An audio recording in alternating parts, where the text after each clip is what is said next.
Hello everyone, welcome back. This is Man United Inside again.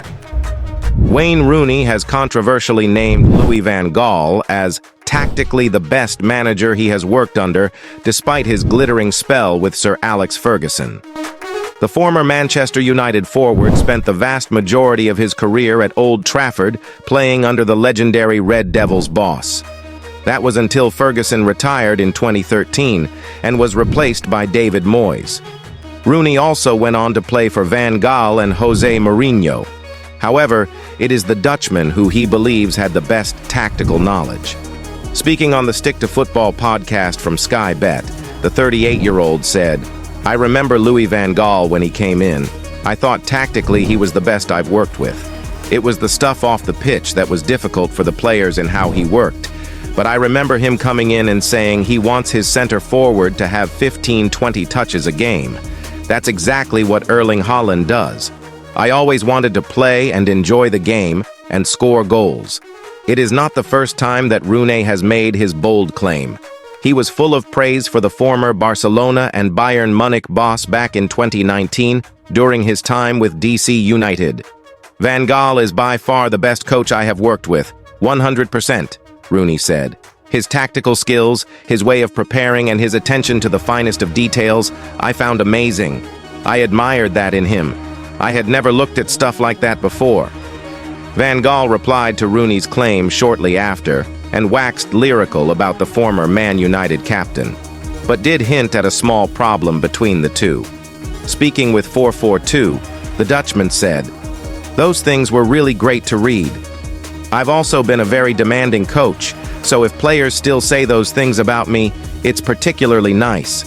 I gave Wayne the captaincy to keep him within the team's discipline and code of conduct, which he struggled with on occasions. A new period was dawning, and he was one of the older players, so I thought that it could have a positive influence on him. And he was an outstanding player, of course." Van Gaal's time at Old Trafford was not particularly long. He lasted just 2 seasons with the Red Devils and was sacked after winning the FA Cup in 2016. Van Gaal did not return to management for over 5 years until becoming the Netherlands boss for the 3rd time in his career. He oversaw a run of 20 games undefeated, but resigned after the 2022 World Cup.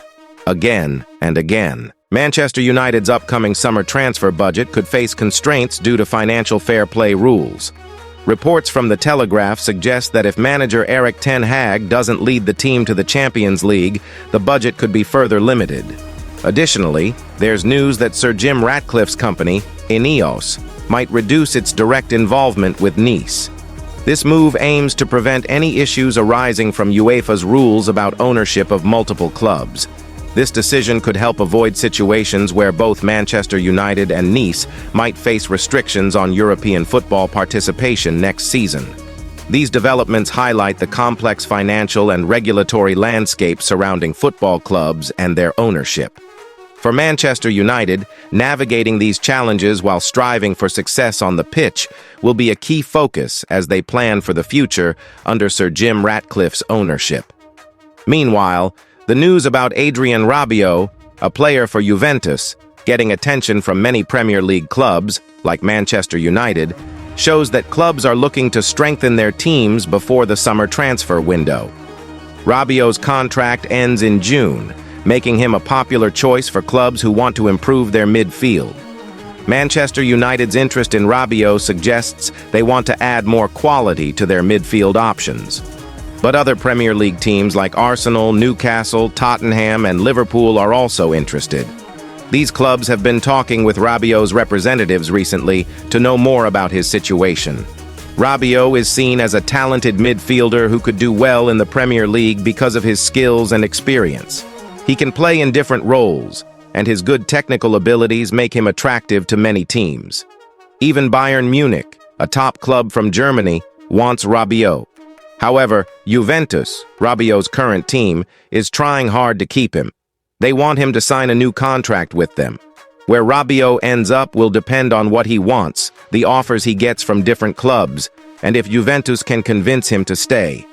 Again and again. Peter Schmeichel, the legendary goalkeeper, expressed his admiration for Rasmus Højlund following his impressive performance against Luton, highlighting the young striker's potential to become a prolific scorer.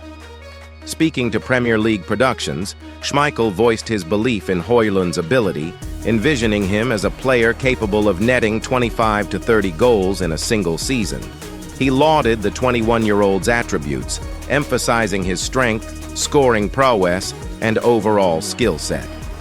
Schmeichel noted that while Højlund showcased his abilities against Luton, there is still room for improvement, particularly in terms of understanding and synergy within the team.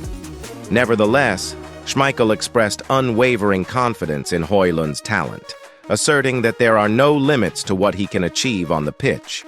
His words serve as a testament to the burgeoning reputation of Rasmus Højlund, indicating that he possesses the potential to reach great heights in his career as a goal-scoring sensation. Again and again. Michael Olise transfer war.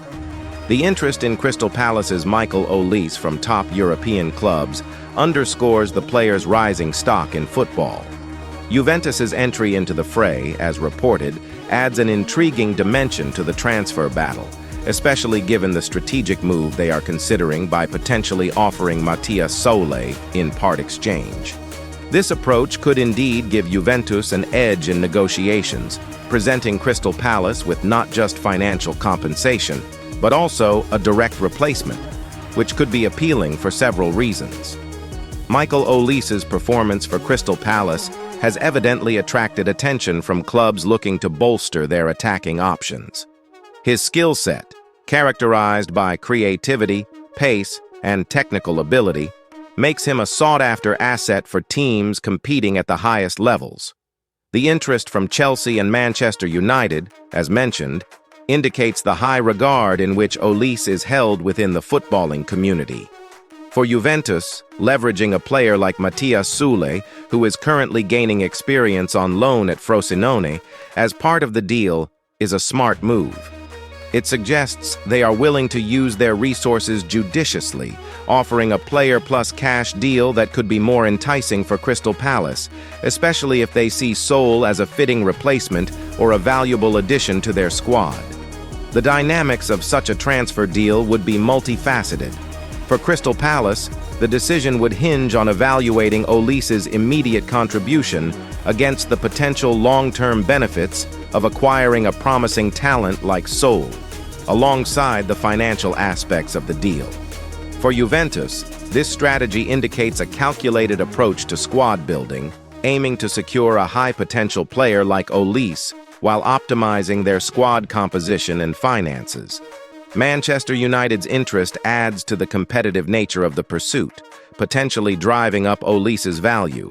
However, the Red Devils might need to consider their approach carefully, especially if they're not willing to engage in player plus cash swap deals, which could be a decisive factor for Crystal Palace. In conclusion, the situation surrounding Michael Olise's potential transfer is a clear example of the complexities and strategic maneuvering involved in football transfers today. It reflects not only the value placed on talented players, but also the innovative approaches clubs are willing to employ to secure their targets.